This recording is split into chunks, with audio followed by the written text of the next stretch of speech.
কি বলে সবজি নাকি খাবে না? সবজি খাবে না? সবজি তো খাওয়াইয়াই ছাড়বো, সবজি খেতেই হবে। আসসালামু আলাইকুম এভরিওয়ান, কি অবস্থা? সবাই কেমন আছেন? আজকে নিয়ে আসলাম সিম্পল একটা ভিডিও নিয়ে। দেখেন, সবজি খাবে না, বাচ্চারা নাকি সবজিও পছন্দ করে। সবজি তো আমি খাওয়াবই, খেতেই হবে। এটা হচ্ছে বাংলাদেশের একটা প্রধান খাদ্য, এটা কি না খাওয়ানো যায়?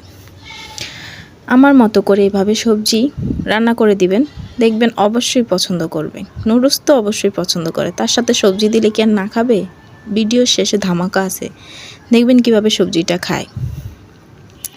প্রথমে আমি নুডলসটাকে সিদ্ধ করে নিয়েছি। এ পর্যায়ে আমি কোকোলা নুডলসটা রান্না করছিলাম, আপনারা চাইলে অন্য নুডলসও রান্না করতে পারেন। প্রথমে আমি নুডলসটাকে সিদ্ধ করে নিয়ে তারপরে দুটো ডিম ঝুরি ভাজা করে নিয়েছি। দেখতেই পেয়েছেন আপনারা কিভাবে ঝুরি ভাজা করেছি। ওভাবে ভেজে আলাদা করে রেখে দুটা পেঁয়াজ, দুটা কাঁচামরিচ, যেহেতু বাচ্চা খাবে তাই কাঁচামরিচ কম দিলাম। আপনারা যদি বড়রা খেতে চান তাহলে একটু ঝাল বেশি দিতে পারেন। তো কাঁচামরিচ পেঁয়াজ কেটে সেটাকে একটু লাল লাল ভেজে এখানে আমি সবজিগুলো দিয়ে নিলাম। এখানে আমি বটবুটি, সিম আর আলু কুচি কুচি করে দিয়েছি। এটাকে ভাজা ভাজা করব আর সিদ্ধ হওয়া পর্যন্ত ঢেকে ভাজা ভাজা করতে হবে, অপেক্ষা করতে হবে সে পর্যন্ত। যদি শীতকাল হতো বা সবজির সিজন হতো তাহলে তো আর কথাই নেই, আরও সবজি দিতাম। বাচ্চারা খাবে না সবজি, খাওয়াইয়াই ছাড়বো, কেন খাবে না? এই পর্যায়ে আমি মশলাগুলোকে দিয়ে নেড়ে চেড়ে তারপরে রেডি করে নিচ্ছিলাম। তো এটা আমার যখন হয়ে আসবে, ভাজা হয়ে আসবে, ও পর্যায়ে আমি ডিম যে ঝুরি করে রেখেছিলাম ওই ঝুরি ডিম ভাজাটা দিয়ে দিব। দিয়ে আমি ভালো মতো আবার নেড়ে চেড়ে যে নুডলসটা সিদ্ধ করে রেখেছি সেই নুডলসটা দিয়ে নিব। দিয়ে তারপরে আবারও নাড়াচাড়া করে এই পর্যায়ে আমি একটু আলতো হাতে নাড়তে হবে। তারপরে ম্যাজিক যে মশলাটা আছে ওই মশলাটা উপরে দিয়ে ছিটিয়ে ভালোভাবে নাড়াচাড়া করে ভেজে নিতে হবে। হালকা হাতে ভাজবেন, বেশি নাড়াচাড়া করলে আবার এটা একটু ঘেটে যেতে পারে, তাই হালকা হাতে নাড়াচাড়া করে এটাকে ভেজে নেবেন।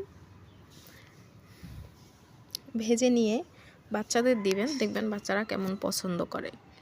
নুডলস ম্যাক্সিমাম বাচ্চারাই খুব পছন্দ করে, কিছু কিছু ছেলে মেয়ে খেতে চায় না। আমার কাছে মনে হয় নুডলসটা বাচ্চাদের খুব পছন্দের একটা খাবার। যাই হোক, আমি রান্না করে আমি বাচ্চাদের জন্য খাবার রেডি করছিলাম, তো সেটাও আপনাদের সাথে শেয়ার করলাম। নুডলসটা প্লেটে নিয়ে আমি প্রথমে চেক করলাম যে কেমন হয়েছে। আসলেই মজা ছিল, আমি রান্না করেছি বলে আমি বলবো না, আপনারাও রান্না করে খেয়ে দেখতে পারেন। নুডলসটা খুবই মজা হয়েছে। সবজি দিয়ে রান্না করেছি, বাসায় তেমন সবজিও ছিল না, বা এই চিংড়ি মাছ বা মুরগির গোস্ত এগুলো কিছুই ছিল না, তো এই জন্য এগুলো অ্যাড করতে পারিনি। সিম্পলভাবে চেষ্টা করেছি আপনাদের সাথে শেয়ার করার জন্য। আপনারাও আপনাদের বাচ্চাদেরকে দিয়ে রান্না করে দিয়ে দেখতে পারেন, বাচ্চারাও পছন্দ করবে এবং সবজিও খাবে।